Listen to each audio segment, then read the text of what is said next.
In Keep Going, Austin Kleon writes like a friend who's sat beside you at the edge of burnout. He doesn't offer lectures or formulas. He tells stories about art, life, and how to keep creating when the world is loud, unstable, or just plain uninspiring. The book is quiet, visual, and rhythmic. It feels handwritten, almost like a journal someone passed to you just in time. Kleon opens with a simple truth: the creative life isn't linear, glamorous, or fueled by epiphanies. It's a practice, something you return to again and again, even when you don't feel like it. That idea, in its simplicity, is the backbone of the book. Creativity doesn't wait for clarity, it becomes clearer through the act of doing. One of his key ideas is the bliss station. A space, physical or mental, where you disconnect from the noise of the world and return to your inner compass. Kleon argues that we need that private space now more than ever. The internet rewards speed, visibility, and constant updates. But creativity, he says, thrives in slowness and silence. He invites you to unplug regularly, not to escape, but to remember what matters to you. Each chapter feels like a breath, filled with simple reflections.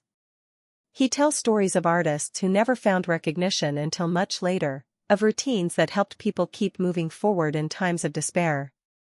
What's powerful is how low stakes he makes the creative life feel, not unimportant, but human-sized. You don't need to be a genius. You just need to show up every day.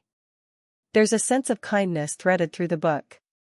He doesn't shame you for not doing enough or for feeling lost. He admits that some days, the work will feel empty. Some days you'll feel like quitting. That's not failure, that's part of the path. His advice? Make something small. A note, a drawing, a photo. Don't underestimate the power of tiny acts. Kleon uses collage, handwriting, and quotes throughout the pages, not as filler, but as texture. The form mirrors the message, that creativity is made of scraps, fragments, borrowed words, and everyday moments. He treats creativity like something sacred and ordinary at once. It's not about having a breakthrough. It's about returning, to the desk, to the camera, to the page. He touches on the fear of irrelevance, the creeping sense that your work doesn't matter or that the world is too far gone. In these sections, he doesn't pretend to have big answers. But he offers this: make art like a form of resistance. Keep making things because it reminds you that you're still here. That you still care. That you still believe in something. There's a strong current of practicality in the book, but it never reads like a manual. He encourages routines not because they're efficient, but because they give you a rhythm. Wake up. Walk. Work. Sleep. Repeat.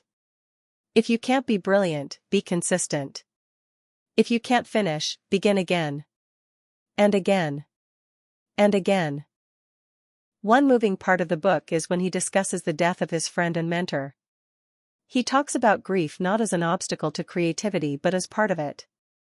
Making things can be a way to mourn, to remember, to continue. Creativity is not just expression, it's survival.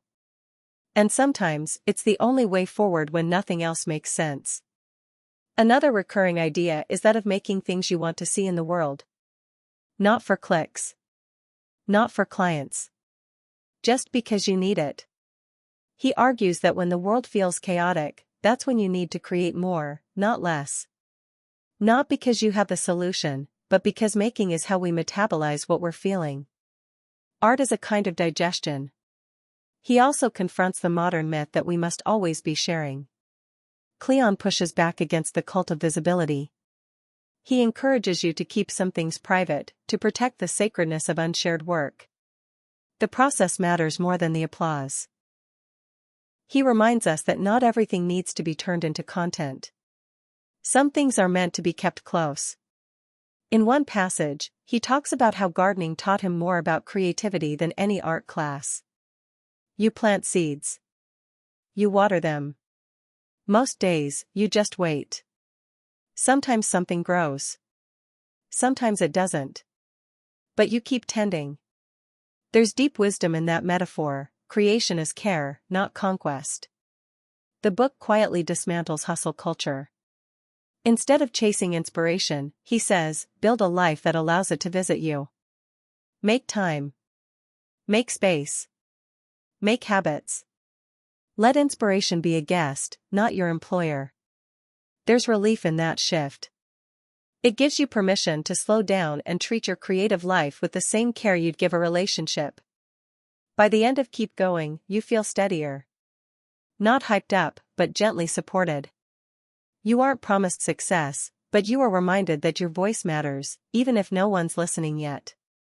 Especially then. The book becomes a companion. One you can return to on the bad days, when the noise outside is too loud or your ideas feel stale. It's a book you don't finish in one go. You consult it. Like a creative field guide. You underline a sentence and let it sit with you for days. It's not about finishing the book. It's about remembering what it's trying to tell you. Keep going. Even if it's messy. Even if it's slow. Especially if it's slow. Because the act of continuing, that is the work.